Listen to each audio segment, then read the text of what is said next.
You're listening to Keith Sports News. Hey, folks. How's it going? Welcome to KSN episode 58. Yes, interesting weekend in sports. I am back on a Monday. So, first of all, if you hear that sound, that is my fan. It's because I'm once again pretty hot in this room. Even though I could just move this recording to a different room, but I don't really feel like doing that. Plus, this episode might not be too long anyways. So anyways, look at the shirt that I'm wearing. Yeah, it's a emoji with American glasses. Yes, because, I stayed home on the weekend and watched a lot of events. And I will talk about that. Excuse me. But we must start with Wimbledon, because that was the biggest sporting event this past weekend. The finals, Wimbledon has ended in 2025. Before I talk about the finals, let's go back to the men's semifinals, okay? Because when I released the last episode, the semifinals were going on at the time on the men's side. So the first one was American Taylor Fritz against the French Open champion, the two-time French Open champion, and the two-time Wimbledon champion, Carlos Alcaraz. Alright, so again, I have YouTube TV because I could not watch it live. So thankfully, I watched it Friday night. Alright, so that was the first match, and I did thought that Taylor Fritz would win a set against Alcaraz, and he did that. And it was hot, and for whatever reason they have to have the roof open, because it's Wimbledon, you got to keep it as old school as possible. Even though they don't have linesmen anymore, all the calls are electronically. Okay, so this was a great match. It was a great match because it wasn't straight sets. It went to 4 sets. Carlos won the first set, 6-4. Taylor Fritz won the second set, 7-5. And then Carlos Alcaraz won set 3, 6-3. And then he won the fourth set in a tight one, 7-6, tiebreaker 8-6. So it was a tight battle. Taylor Fritz did the best he could in that match, so I got to give him credit. But most of us had a feeling that Carlos Alcaraz would win that match and go back to his third consecutive Wimbledon final appearance. So, and then he took on the winner. The other semifinal matchup between number 1 seeded player from Italy, Jannik Sinner, against the greatest ever, Novak Djokovic. And I didn't know what to expect in this match. Well, I kind of had a feeling who would win this match, because it's Jannik Sinner, the number 1 seeded player. Plus, Novak is getting older. And at the end of Novak's quarterfinal match, he slipped, and it was kind of an awkward fall. And he missed practice the next day. He didn't practice much, so you just kind of had a feeling that Novak was kind of he was kind of out of it in that match. But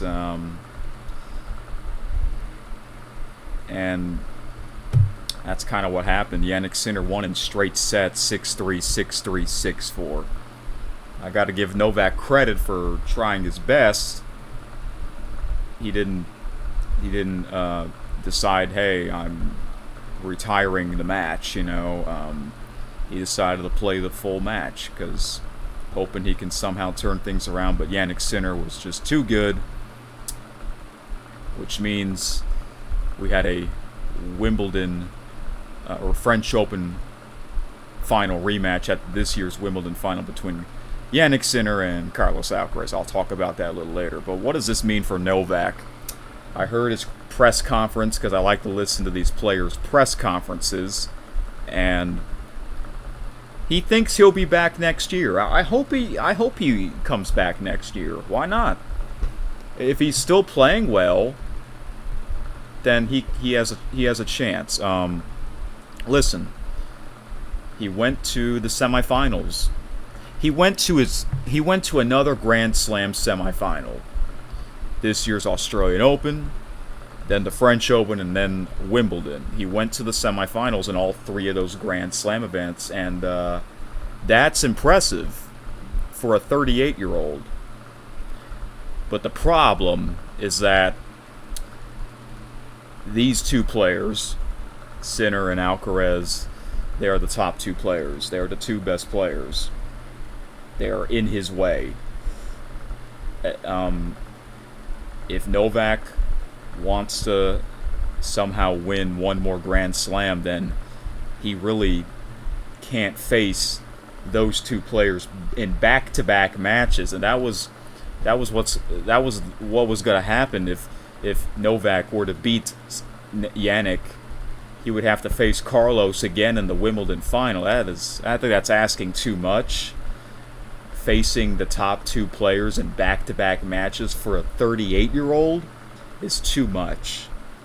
So I guess Novak, what he needs help by someone upsetting Sinner or Alcaraz, but that didn't happen. Clearly, Sinner and Alcaraz are the two best players, and I think Novak is the third best player.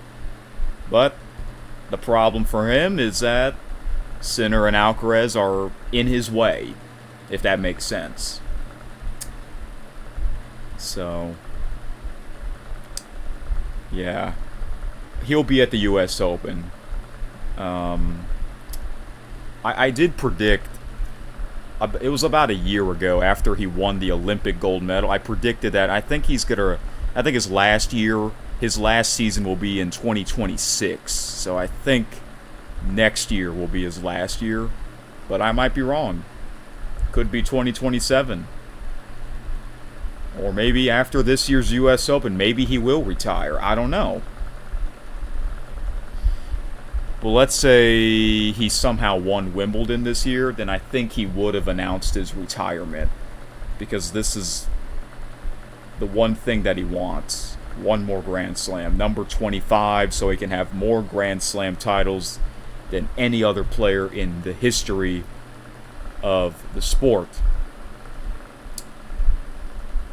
But hey, for a 38-year-old, he played great. Went to the semifinals. It's not like he's losing in straight sets in the first round. If that was the case, okay, he doesn't have it in him anymore. It's time to quit. But no, he went to the semifinals. So I wish him well. We'll see what happens at the U.S. Open, which is in a month. Yeah, the U.S. Open. I saw ESPN. They said the U.S. Open starts on Monday, August the 18th, and I thought it would start on the 25th, because usually it would start on that last Monday of August, but instead it's like a week earlier. I guess that's a good thing, because the women's final is during the first college football Saturday, right? Or I should say the second college football Saturday. And the men's championship is during the first NFL Sunday. So it's better. I was saying to myself for the past couple of years, can the U.S. Open be a week earlier So that way you don't have to compete with American football, you know. So I guess they finally decided to make that change, which is a good thing. So that means I guess the women's final will be on Saturday, August 30th, and the men's final will be on Sunday, August 31st. And then the following Sunday, the first Sunday of September, will be the first week of the National Football League season. All right. So that's a good change. Speaking of change, the times, the finals, the championship times have changed in Wimbledon. It used to be at 8 a.m. Central. Now it's 2 hours later, 10 a.m. Central. They decided to push it. They pushed the time to 10 a.m. Central, which means it was 4 p.m. England time. And the reason why they did that was because they wanted to have the doubles championship first. And that is a great idea. It should always be like that anyways. Like, why do you have the doubles championship after the singles championship?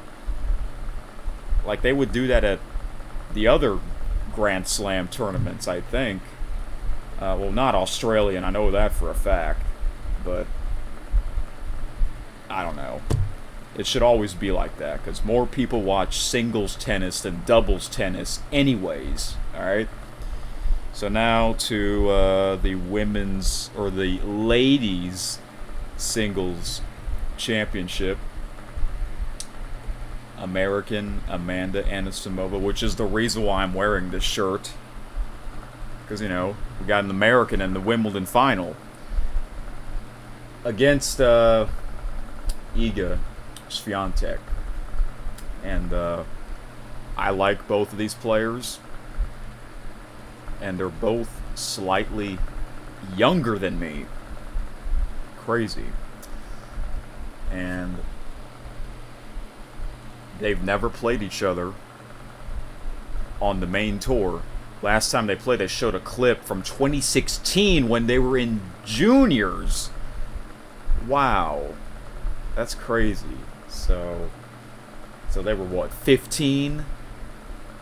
Like me, now 24, 9 years later, and they finally met. And their first time they met, it was in the Wimbledon final. Crazy.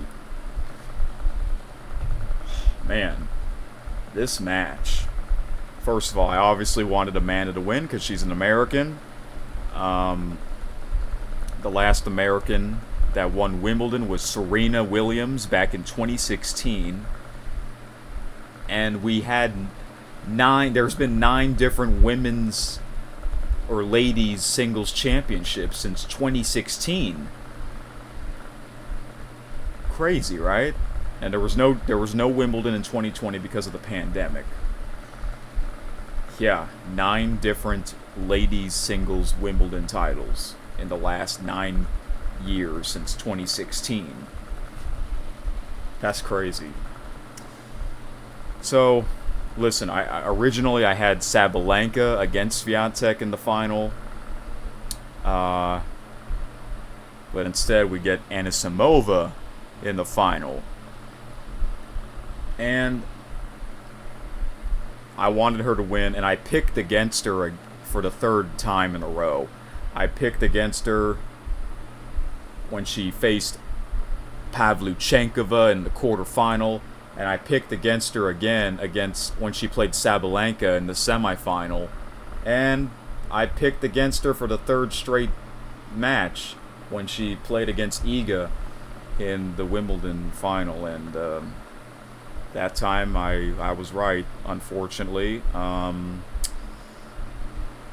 Iga dominated that match. It was a one-sided beatdown. Oh my gosh. She won this match in convincing fashion. Double bagel. You know what that means? That means you won a match 6-love, 6-love. And that's exactly what happened. Man, that is... Listen, I did pick Iga to win. I didn't thought it would be like this. Who the hell picks... Who the hell predicts a Wimbledon final in a double bagel? 6-love. Nobody.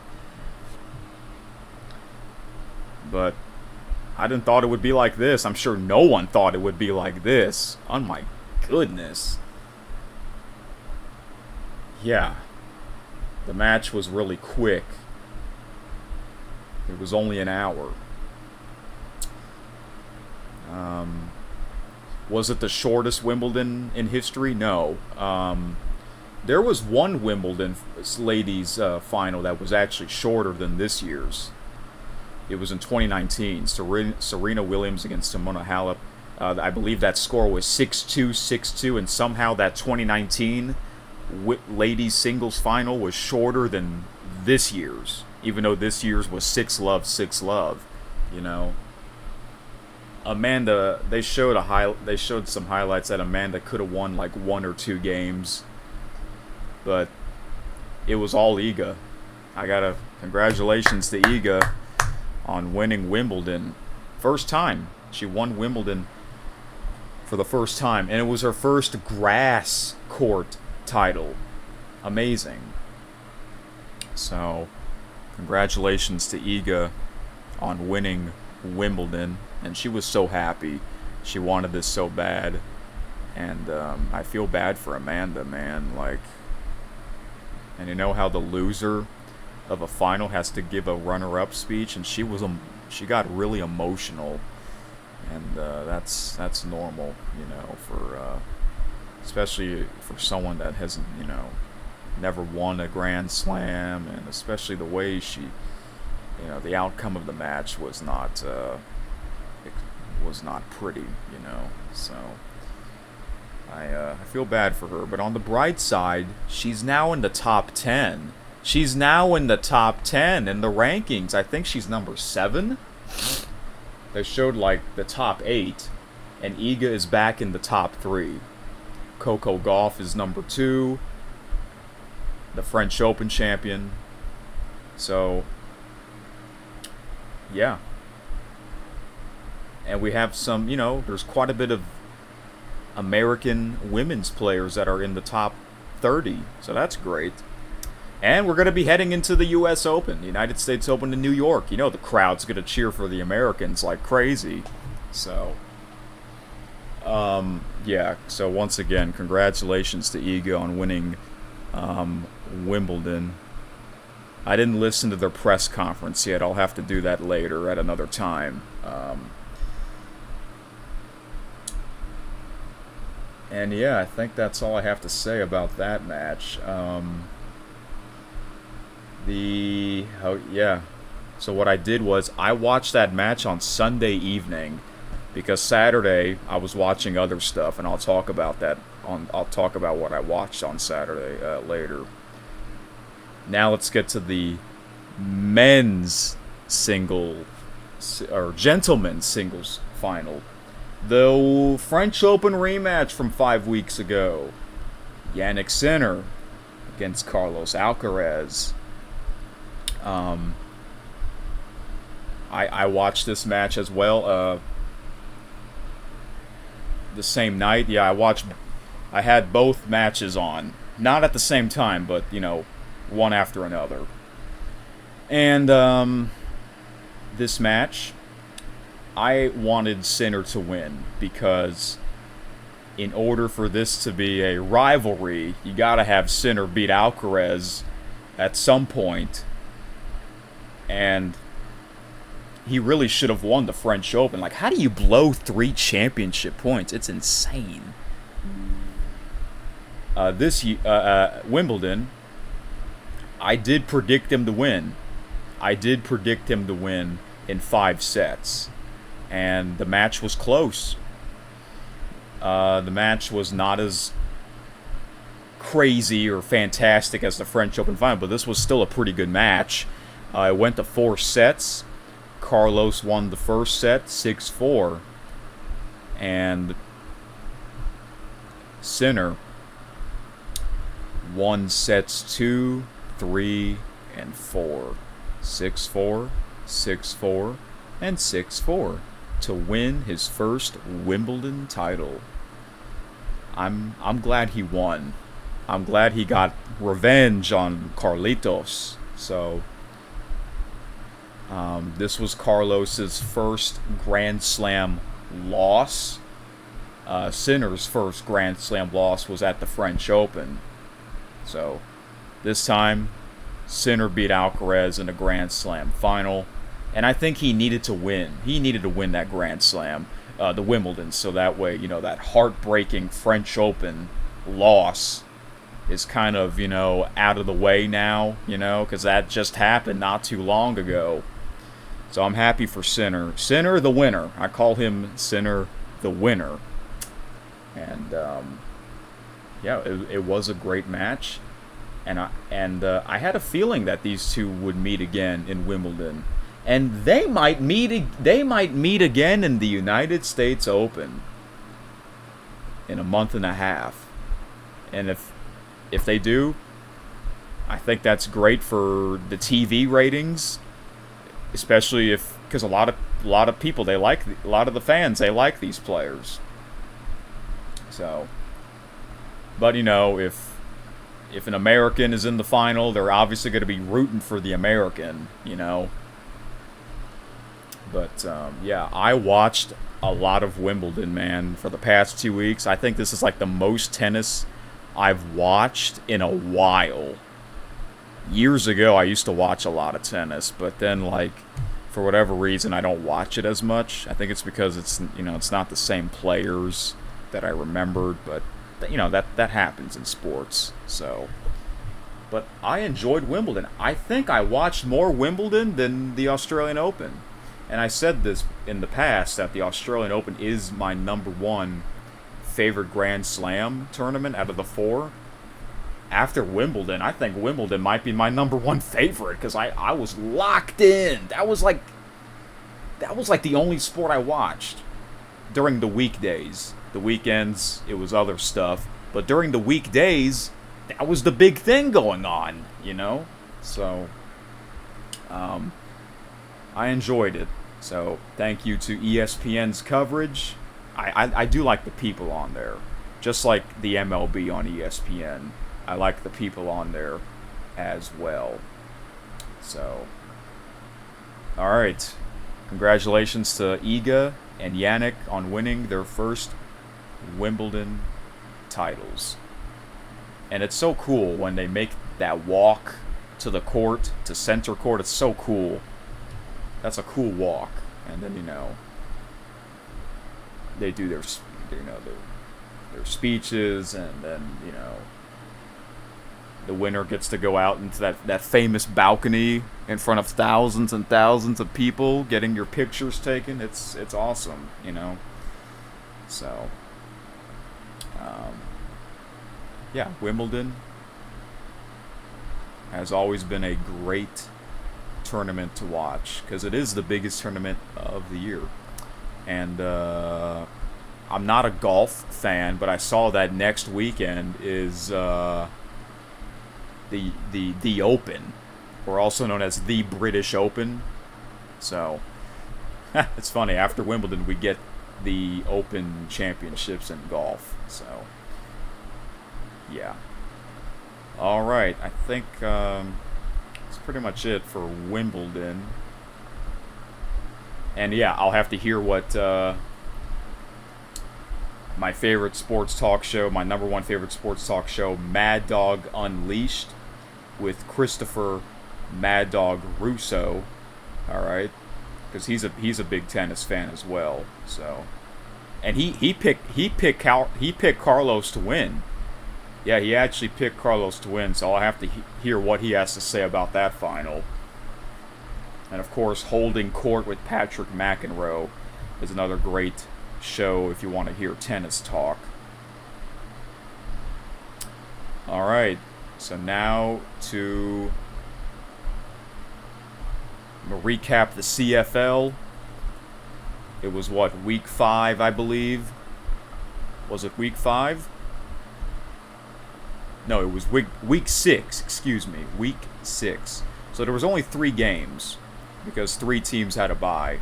So the Friday night football matchup was actually postponed. Okay? Between the Calgary Stampeders and the Saskatchewan Roughriders, I think the game was supposed to start at 8 p.m. Central. But for whatever reason, there was low air quality. And that's odd because, I've never seen anything like this where a game has to be postponed due to low air quality. The game was in Regina, Saskatchewan. After several hours of waiting, they finally made the decision to postpone the game to Saturday afternoon. And I went to Twitter, or X, I think most people still call it Twitter, including myself, to see what the league had to say. And they finally made the decision to postpone the match. And I went to Twitter, and there was some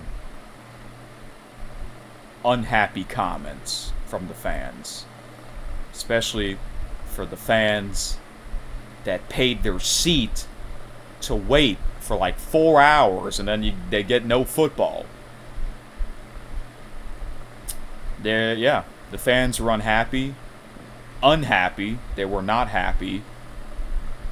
And to be honest, I don't blame them. I wouldn't be happy as well after sitting in the stands for 3.5, 4 hours waiting, hoping you would get a football game.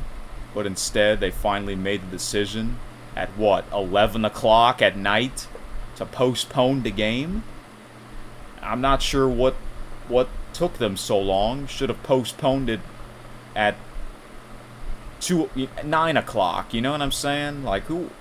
Plus, it's late.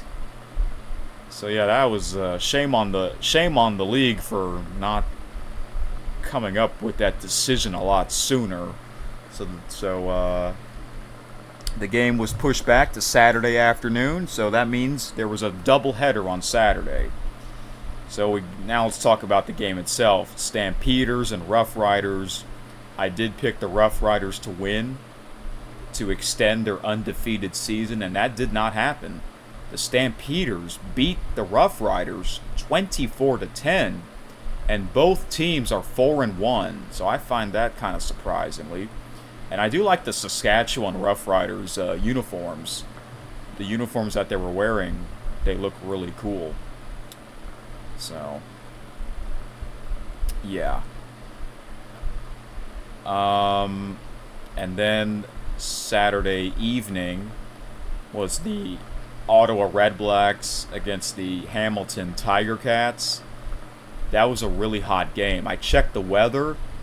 Hamilton was like in the high 80s at kickoff. That's crazy. When it's that hot in Hamilton, oh my gosh, it's hot pretty much everywhere else in America, I mean, I'm from South Louisiana. I know what it's like. That's a normal day, 88, 89 degrees Fahrenheit. So, Ottawa Redblacks against the Hamilton Tiger Cats. I thought the Tiger Cats would win this game easily, especially after they scored 51 points against the defending Grey Cup champions, the Toronto Argonauts, in Toronto. And low-scoring first half. Ottawa was winning 7-4, and then they were winning after the third quarter, 20-13. And I'm like, oh my gosh, are we going to see an upset? And then Hamilton, they won by a field goal, 23-20. So they were losing most of the game at home. Yeah.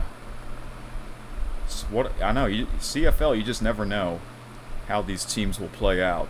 So, yeah, that was surprising. I thought that would be a one-sided game. Last week the Red Blacks played the Elks, even though Red Blacks looked great in that game. But, you know, I guess the Tiger Cats, they, I don't know, you just never know how these teams will play out. The UFL was kind of like that too. And then the Sunday night game was the BC Lions at the Edmonton Elks. I did pick Edmonton Elks to win, and I thought it would be a close game, but no. Instead, this game was one-sided. The BC Lions won 32-14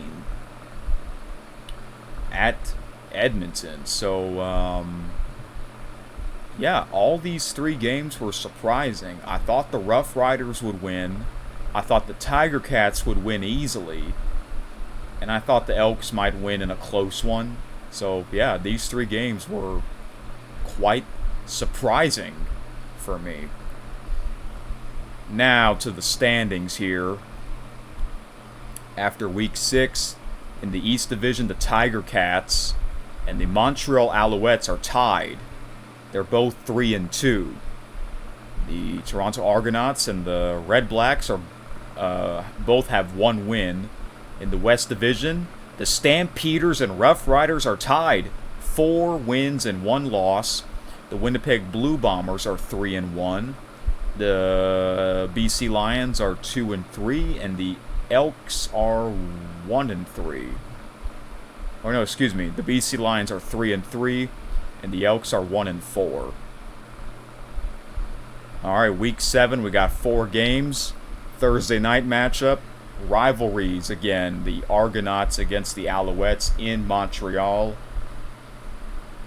Man, Alouettes, they really should have won their last game against the BC Lions, my favorite team. Somehow,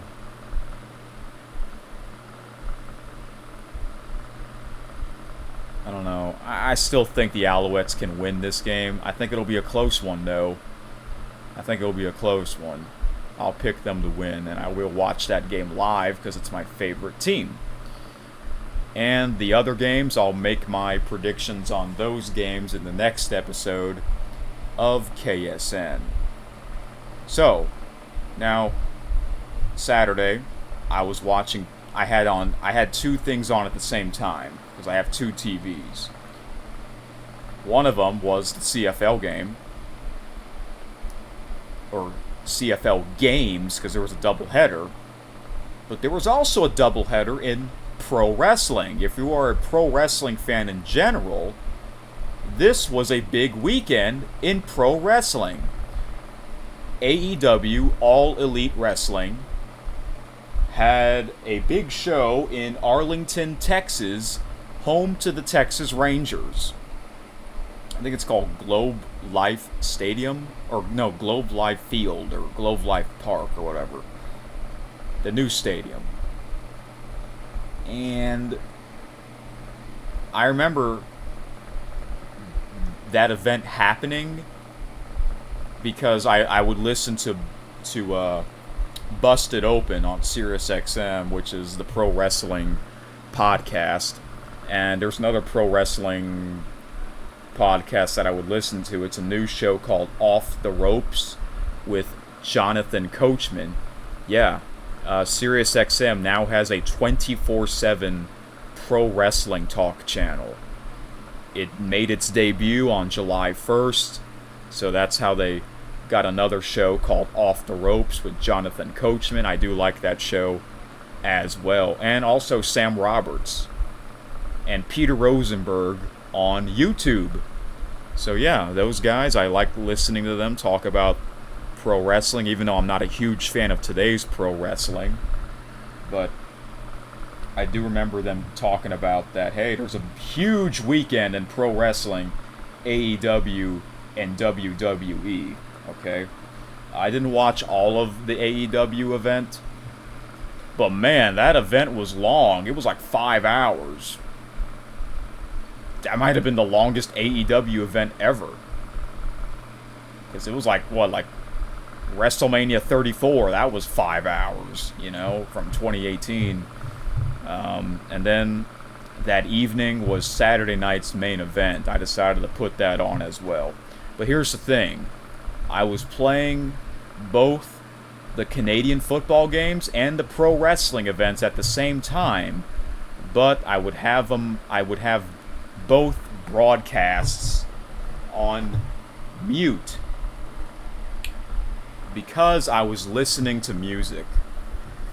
Yeah, I was in the mood to listen to some good music for hours on my Saturday while having these two events on at the same time. And I wasn't really like watching them. Like I would look. I was mainly on my computer, but I had them on. I was kind of checking in it from time to time. But I was entertained. I was entertained by both CFL and AEW and WWE. So that was a big Saturday for me. And then after the CFL game ended, I tuned into the MLB on Fox Saturday night game between the Texas Rangers and the Houston Astros, just to see if that game was still going on. And it was. It went into extra innings, even though I really don't like that extra inning rule. I think it's the worst rule in baseball history. Like, why do they have that rule? Just so you can end the game faster? Like, what the heck? It's so stupid. That's the worst rule. No one likes that rule. That rule is so bad that they don't even use that in the playoffs. They don't use that in the playoffs. But the Houston Astros did win. I'm glad they won. Yeah.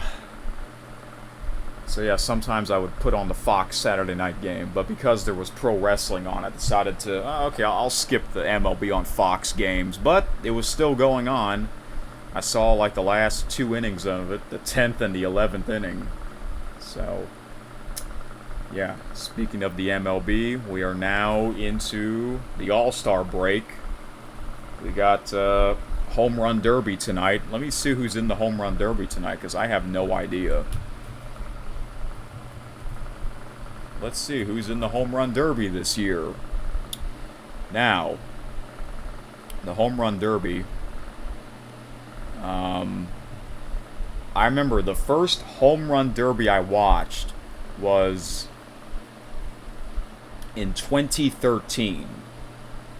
Yes, 2013 was the first Home Run Derby I watched, and it was a lot different back then. Different rules. There was no time limit. Instead of a time limit, you get a number of outs. So if you swing at a pitch, and if it's not a home run, it's an out. And I know people, I think over the years that rule got stale for people, and then they eventually introduced the clock format. At first, when they first introduced that clock format, that was in 2016, and I didn't really know what to think of it, so I still watched it, and I was still entertained. But then over the years, man, the Home Run Derby just got too crazy. Players swinging like crazy, and it's like, oh my gosh, home run after home run after home run after home run. It's like, that got too much for me. So then I think they changed the rule last year to like bring the pace down a bit, I think it's better now. So, will I watch it? I guess I will, because since there's nothing else on a Monday night, that's a good thing, instead of having the Home Run Derby on the weekends, because other events are happening, so. But I've always enjoyed the old Home Run Derby format with the outs, the number of outs, and they had Chris Berman. The great Chris Berman was the announcer, and he made it more entertaining. He did. He made the broadcast, the event, more entertaining. And every year, since I missed the old rules, every year I watch an old home run derby on YouTube. And I didn't do that yet this year because of Wimbledon. I think I'll do that on Wednesday, because there's no baseball games on Wednesday and Thursday. So yeah, I think I will watch an old home run derby. I haven't decided what year I'll watch, but I'll let you guys know on Friday. All right. So let's see who's in this year's home run derby. It's usually 8 players. We got Minnesota Twins, Byron Buxton. This player, I heard he's a great player, but he always gets injured. Please don't get injured in the home run derby, Mr. Buxton. I'll be rooting for him. Let's see who else is in this. Tampa Bay Rays player, Junior Caminero. I think I've heard of him, but I'm not too familiar with that player. New York Yankees, Jazz Chisholm Jr. I do remember him. I like that name, Jazz Chisholm. Yeah, I might root for him as well.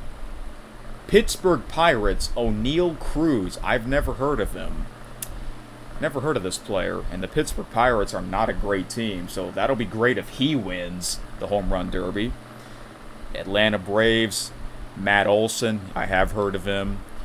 Oh yeah, the home run derby and the All-Star game is in Atlanta, so you got to have a Braves player in the derby. So the crowd's going to cheer for him. Seattle Mariners player, Cal Riley. I think I've heard of him as well. Athletics player, Brent Rooker. I've never heard of him. And Washington Nationals player, James Wood. Not James Woods, James Wood. I've never heard of him as well. So I've some of these players I've heard of. I'll be rooting for Buxton or Chisholm Jr. to win the home run derby. I don't know who's going to win. I really don't know. I don't think... Yeah, when they first introduced the time format back in 2016, they would do it by brackets. I don't think they do it by brackets anymore. I don't think they seed the players. I think it's kind of like the old format where the top 4 advance. There's like 3 rounds, so you get 8 in round 1, 4 in round 2, and then the final round is the final 2. Any of these players can win, so I really can't give you my prediction. But I'm sure it'll be interesting to watch. And then tomorrow night is the All-Star game in Atlanta. So,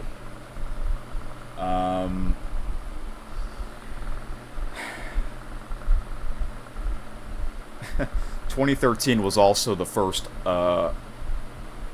MLB All-Star game I watched, okay? And back then, they wore their regular uniforms.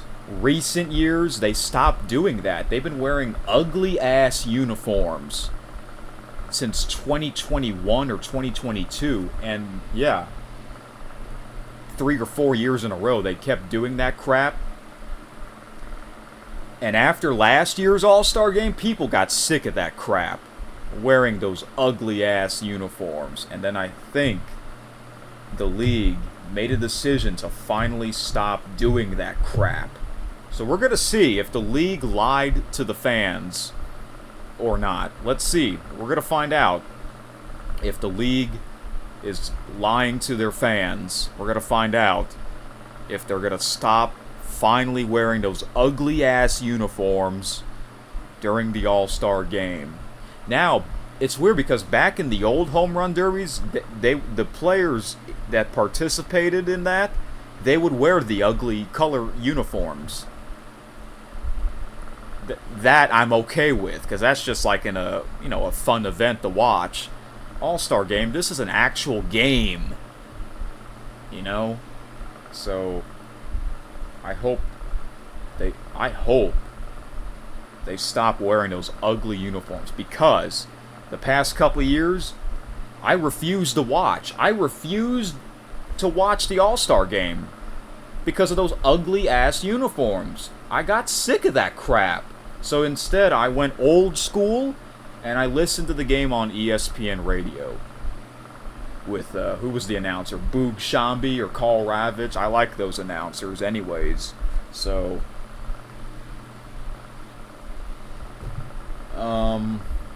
yeah. I could not stand, especially last year's, I could not stand looking at those uniforms. As soon as I saw it, I'm like, alright, well, I'm not watching that game then. I'll go old school, listen to it on radio. I like the radio announcers anyways, more than the TV announcers. So, yeah. I wonder if I can listen to the Home Run Derby on radio. If I can, then that'll be kind of weird. Because I think you have to watch that on TV. All-Star Game, you don't have to watch that. You can listen to that on radio. So, I guess I'll watch it if they're not wearing the ugly uniforms. And, yeah, it's going to be in Atlanta, which, the Atlanta Braves Stadium, they are my least favorite team. And I believe I told you guys why the Atlanta Braves are my least favorite team. I'll say it again in a quick, short way. Back in 2013, I got into watching sports, and then I wanted to follow a team for a while, and I chose the Washington Nationals. Why not the Houston Astros? Because for whatever reason, we could not get their games, because their games were blacked out. I know, it was so stupid. Even though I live 4 hours away from Houston, I couldn't get their games, so I chose a different team, and I chose the Washington Nationals, and I got to see Bryce Harper, a young version of him, you know? He was the man on that team. And the Atlanta Braves were their rivals, okay? But then when we finally got access to the Houston Astros games, I kind of stopped becoming a Nationals fan in 2019, because 2019 was also the same year where Bryce Harper left the Nationals and signed that major contract with the Phillies. And then that same year, the World Series was the Washington Nationals against the Houston Astros. So that was a strange World Series for me, especially when all 7 games were won by the visiting team. And then 2020 was the COVID year. 2021, I really got into watching more of the Houston Astros. And then they were in the World Series. And who did they face? The Atlanta Braves. And I was really confident that the Houston Astros would win the 2021 World Series, because they were the better team in the regular season. And no, somehow they collapsed. The Atlanta Braves won, and after that, man, I'm like, the Atlanta Braves, they're now my least favorite team after that World Series. So there you have it. That's why they're my least favorite team. And I hope the Braves don't win a World Series again for a long time. Yep. So, yay, Home Run Derby and All-Star Game. Home to my least favorite team, the Atlanta Braves. So, by the way, the Braves are not having a good season, so I guess I'm somewhat happy about that. By the way, why their stadium doesn't have a roof? That's stupid. It gets really hot in Atlanta. That's why they call it Hotlanta. How do they not have a roof? But their football stadium has a roof. But why not their baseball stadium? That makes zero sense. It gets hot there a lot in Atlanta. And it also rains a lot there too. I don't get that. It's probably going to be a very hot Home Run Derby and All-Star Game. Let's check the weather real quick. Let's check the weather. It's going to be at 8 p.m. Eastern, right? Atlanta weather.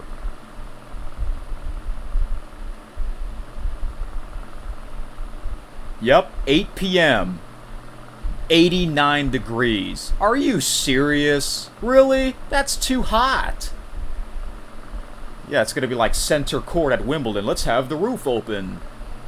Tuesday, it's going to be 85. That's still really warm. See, man, they should have a roof. They would close that roof and turn on the air conditioning. Last year's last year's, it was at Arlington. The roof was closed because it was so hot. Anyways, which league do I think will win? The American League or the National League? Well, the National League has better teams, but I guess I'll go with the American League because ever since 2013, almost all the years, the American League has won the All-Star game. Actually, no, I'm going to go National League because there's better teams in the National League, and it's the home to my least favorite team. So there you go, Atlanta Braves fans. I'm picking the National League to win the All-Star game. Alright, guys. Well, I guess I lied. I thought this talk wouldn't be this long, but that's when I get into my talking, the episode gets longer. So enjoy the Home Run Derby. Enjoy the All-Star game. I'll be back on Friday. Bye-bye. Thank you for listening to Keith's Sports News.